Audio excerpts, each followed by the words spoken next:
How close is the life that you're living right now to the life that you actually want to live?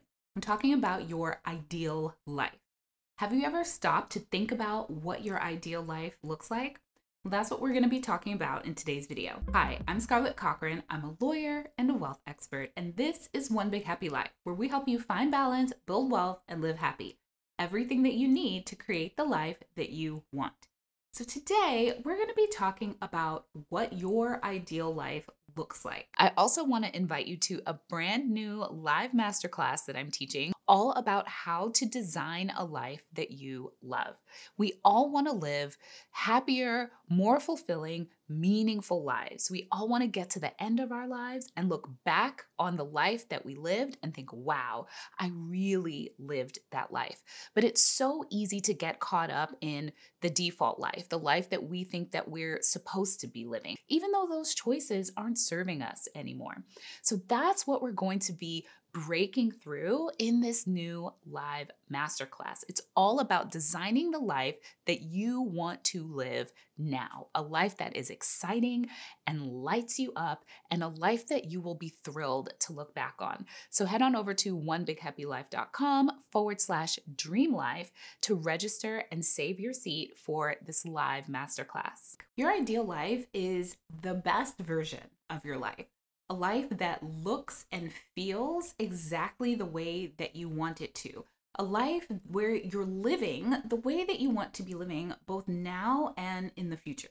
It's not about delayed gratification or waiting until you reach some ultimate goal before you can be happy, but it's about showing up in your life the way that you want to every day in a way that helps create the life that you want to have. So why is it so important that you have a vision for what you want your life to look like? First of all, it helps you live your life on purpose, where you're making decisions that are aimed at creating that vision of your best life. So the things that you are doing, it's not just living on default and surviving and going from day to day, but truly making sure that the decisions that you're making as life is happening is bringing you closer and closer to your best vision of your life. It is a decision-making tool.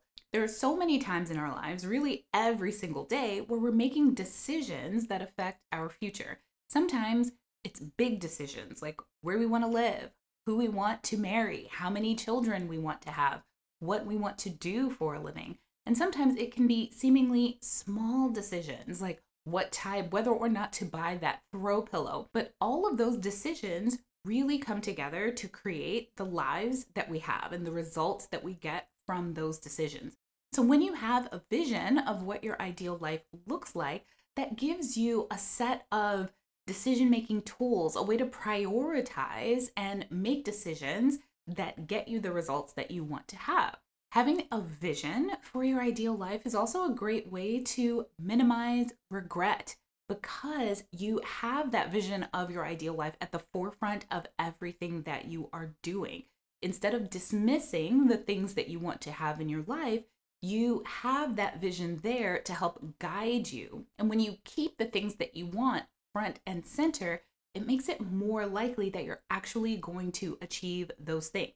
Because if you spend your life showing up in a way that you know is getting you closer and closer to reaching your goals versus showing up in a way that wouldn't bring you anywhere near your goals, at the very least, even if you don't achieve all of the things that you wanted to achieve in your life, you know that you gave it your everything, which is one of the best ways to minimize overall life regret.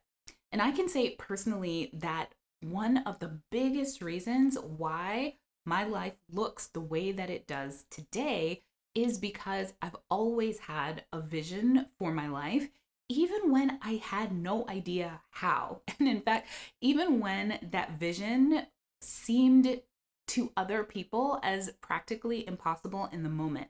So if you don't know, when I was 18, I became pregnant with my daughter, Alexis. I was a full-time Marine at the time, but I was independent, right? I was supporting myself financially and I was a single mom. I was going to be a single mom. And I just, so many people were very concerned about my ability to have even like a just okay life to be able to support my daughter, because at the time I wasn't making much money at all. Even though I was working full time, I was making $14,000 a year when I got pregnant with my daughter Alexis. And I didn't have a college degree. I had a high school diploma. I didn't even have a driver's license. All I had in my mind was this vision of what I wanted my life to look like and the kind of life that I wanted to create for my daughter. And in the beginning, that vision was very vague because at this point, I'm 18 years old. I spent my whole life in New York City, so I didn't have much experience with the world or even to think about what a full and rich life looked like. So in the beginning, my vision was very vague. So I knew that I didn't want to have to worry about money. I wanted to be able to afford the lifestyle that I wanted. And I wanted to have a career that I enjoyed. I wanted to provide a wonderful life for my daughter, Alexis. And I had a couple ideas about what that wonderful life looked like. So I wanted her to be able to have a life full of experiences. So I wanted her to be able to take, like musical lessons, and I wanted to be able to take her on vacation. I wanted to send her to summer camps and really have her have a very full childhood.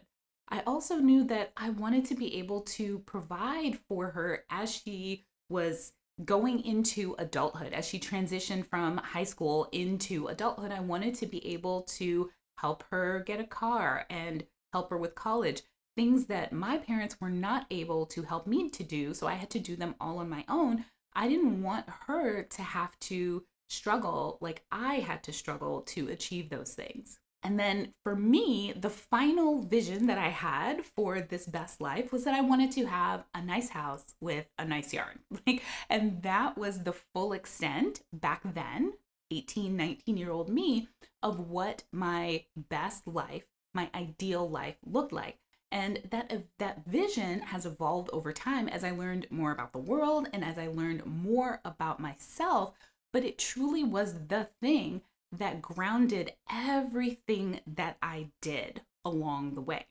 So 2 big takeaways here. One was that I didn't need to have the full picture of exactly what my ideal life looked like. I mean, there's no way that I could have predicted back then the life that I have right now, because it would never even have crossed my mind that I would run my own company, that I would be an entrepreneur, because I didn't even know what an entrepreneur was back then.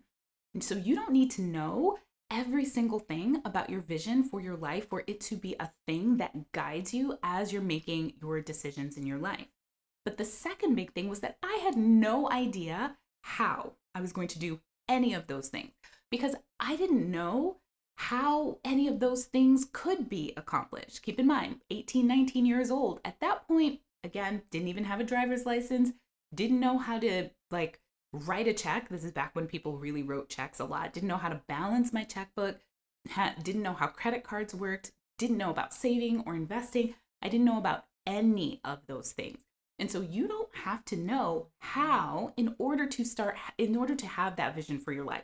The vision is what drives the how. And here's what happens when you set the vision for your life. When you allow your brain to want what it wants, right? You know that there are wishes in your heart, things that you want to do with your life, things that you want to experience, things that you want to try, maybe a career that you want to have, things that you want to accomplish in your life. So you know what those are. What you don't know is how those things are going to happen. But you don't need to know the how in order to get on the path, in order to take that very next right step.